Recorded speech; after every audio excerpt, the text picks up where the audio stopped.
د یاد چک ډیم د بنسټ ډبرې کېښودو پر مهال مسؤلینو ویل د ویاړ او پرمختګ ځای دی چې دا مهال د ولایت په ګوټ ګوټ کې په لږ وخت کمو امکاناتو او داخلي بودیجې څخه د بیا رغونې ګڼې رغنیزې او انکشافي پروژې تطبیق کیږي او لا هم د پلي کېدو په حال کې دي.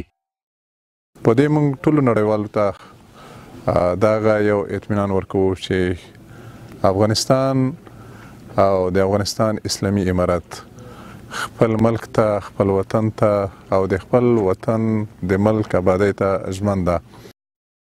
دغه راز د شمال خرم سیندیزې حوزې مسؤلین وایي دا چاره د زراعت د ودې او د ځمکې لاندې اوبو په زیاتوالي کې ګټور رول لري او هم مهال لسګونه خلکو ته د کار کولو زمینه هم برابریږي. د خوست ولایت لپاره ولس چک ډیمونه انشاءالله د دې په حال کې دي چې منظور شي او تیار ډیزاین شوي دي او تدارکاتو له پروسې لاندې دي. نو دا اول پروسه د چک ډیم ده پروژه ده چې دلته مطلب منظوره شوه. انشاءالله په راتلونکي کې به نور هم کېږي. 15 چک ډیمونه په مرکز کې دي او 12 په ولسوالیو کې دي.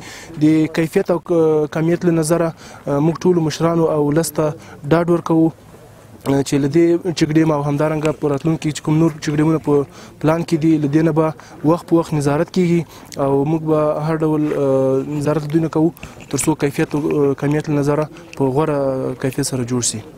یاد چک ډیم د شیخ زاید پوهنتون ته څیر ماده 28 مترو په اوږدوالي او د 15.9 مترو په جګوالي جوړیږي چې 15 هکټاره کرنیزې ځمکې د اوبو له تخریب ژغورلو ترڅنګ د 15,000 متره مکعب اوبو زیرمه کولو ظرفیت به هم ولري.